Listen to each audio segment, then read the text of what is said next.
C'est aussi ça la vie de youtubeur. Profiter, se détendre dans un parc, à chercher des idées de vidéos. Mais si je suis là, c'est pas pour ça. Si je suis là aujourd'hui, c'est pour vous parler d'Akin.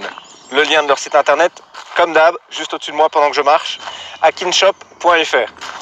Qu'est-ce que vous trouverez dans leur magasin en ligne? C'est tout simple, c'est des vêtements de style japonais avec des kimonos, des petites chaussures japonaises et des écritures bien fluo dans leur magasin. Si tout cela vous intéresse, n'hésitez pas à aller jeter un œil donc sur leur site internet. Mon compte Instagram, vous connaissez la chanson, à force, vous avez l'habitude. Il s'affiche juste ici, celui de mon cadreur juste ici et celui du compte ambassadeur juste ici. Vous obtiendrez moins 20% de promotion sur vos achats, sur tous vos achats sur le site. Et moi je vous dis à bientôt, tout est dans la description et je vous laisse avec la vidéo. Salut, je repars. Cette vidéo était censée être de type sérieux, où l'on vous raconte toute la vie de l'histoire égyptienne et des pharaons. Malheureusement, rien ne s'est passé du tout comme prévu. Donc je vous laisse avec ça, vous allez voir que vous allez bien rigoler, en tout cas on l'espère. Sur ce, bon visionnage.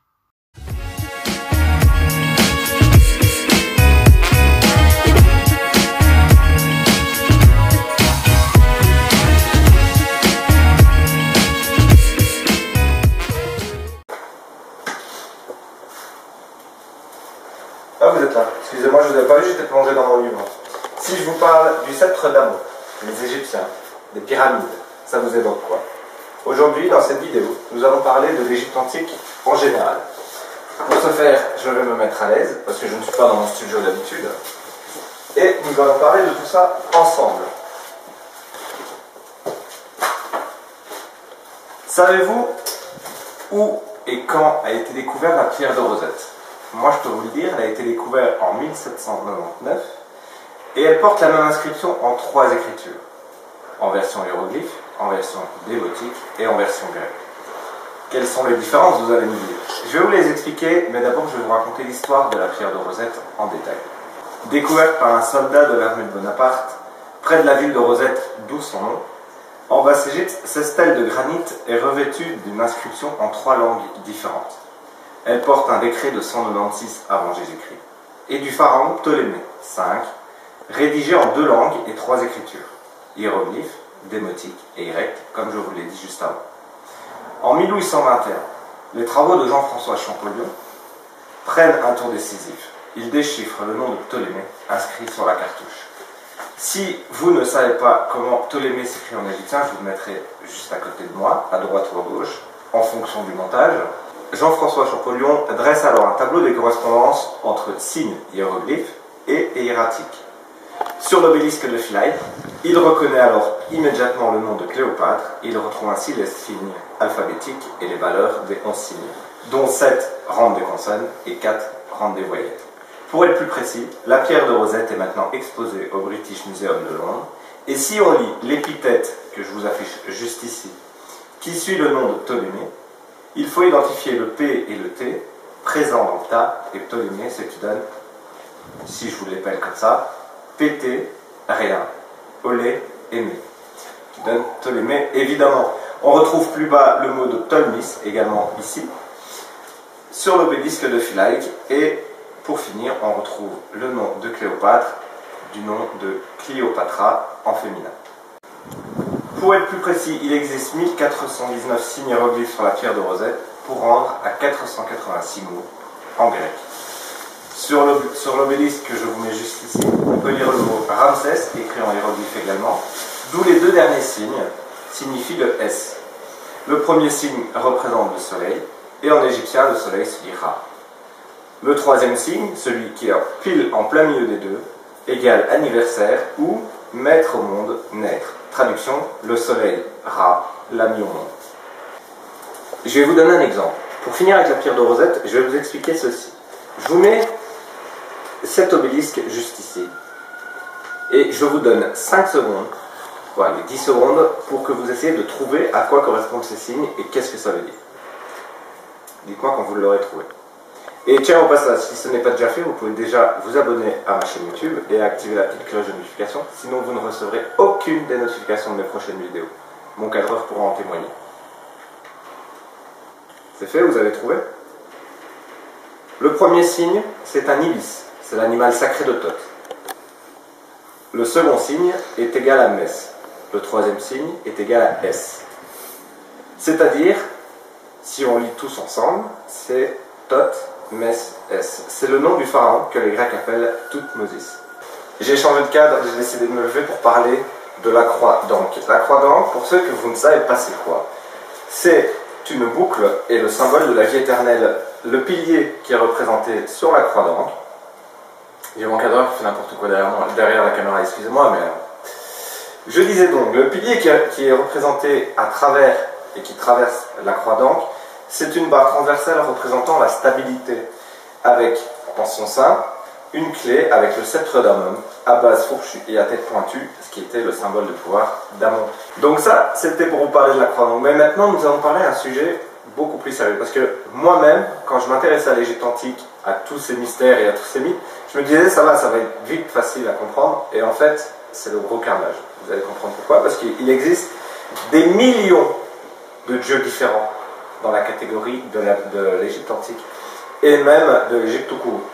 On a Geb, qui est le dieu de la terre, Nout, le ciel, Amon, Ré, le dieu bélier, Ta, le dieu Memphis, Setmé, c'est la puissance, Aton, c'est le disque du soleil, Apis, c'est le taureau sacré, Hathor, c'est la déesse du ciel, Mat, c'est l'équilibre, Ra ou Ré, c'est le roi soleil, Thoth, c'est le scribe, Anubis, c'est le dieu des funéraires, Osiris, c'est le ressuscité, Isis, c'est l'épouse d'Osiris, Horus, c'est le roi du ciel, Seth, le mâle, Memphis, la stérilité, Bastet, la déesse chatte, Bès, le bouffon des dieux, et Chou, le dieu de l'air. Et encore, ça, ce n'est qu'une vingtaine de dieux.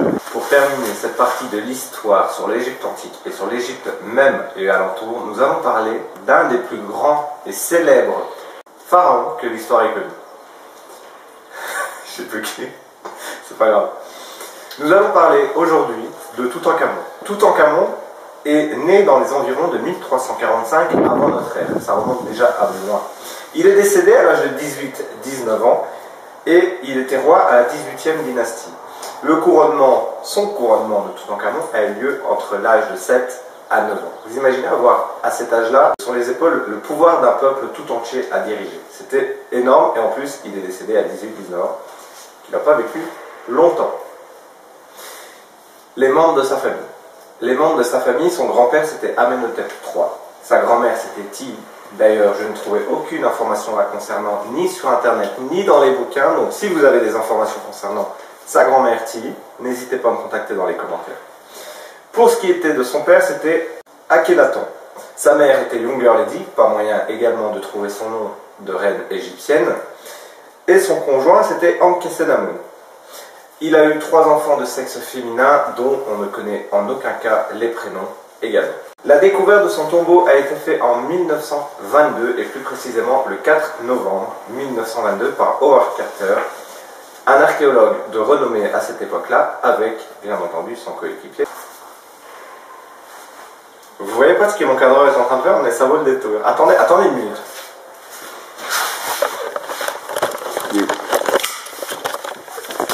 Merci. Ce crétin-là, il fait vraiment le débile derrière la caméra. Et c'est ce crétin qui me fait le mot. On en était où?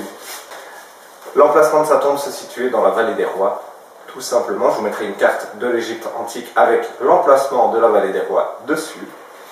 Et pour finir, on parle d'une malédiction à l'ouverture de son tombeau. Il faut savoir qu'on ne connaît ni les causes du décès liées à l'ouverture du tombeau, on ne sait pas si c'est une malédiction et on ne sait pas si c'est lié à Toutankhamon. Mais en tout cas, tout ce qu'on sait, c'est qu'il y a eu 17 morts quelques années après l'ouverture du tombeau. J'en sais. Je trouverai la page. Je ne trouve pas la page qui explique la malédiction. On parle donc d'une malédiction imaginaire parce qu'on ne sait pas comment ni pourquoi ceux qui ont découvert le tombeau de Toutankhamon meurent l'un après l'autre quelques années après. On sait qu'un proverbe arabe dit « La mort va... » On sait qu'un proverbe arabe dit « La mort va... » Mais putain Un vieux proverbe arabe dit « La mort vole vers celui qui pénètre dans la tombe d'un pharaon. » Est-ce que c'est pour ça que tout le monde tomberait malade l'un après l'autre et décéderait donc l'un après l'autre? Tout ce qu'on sait, c'est qu'en 1923, Lord Carnarvon mourut quelques mois après être entré dans la tombe de Toutankhamon. Lord Carnarvon était le coéquipier d'Howard Carter, qui a découvert donc, si vous suivez, cadreur. Tu as découvert quoi? L'Égypte.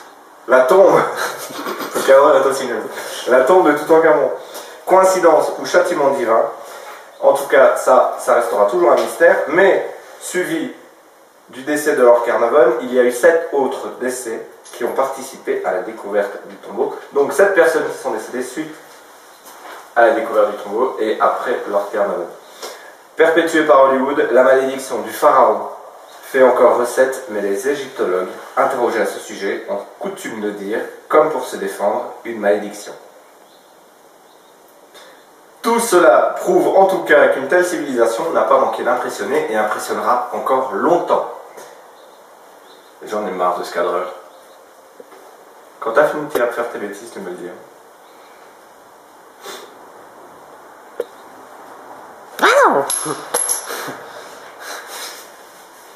C'est la fin de cet épisode d'histoire sur l'Égypte. C'est parti un peu en couille, je vous l'admets. Mais c'est aussi ça les tournages, faut pas toujours rester sérieux et se marrer un petit peu, surtout quand on a un cadreur assez comique derrière la caméra. Sur ce, je vous fais des gros...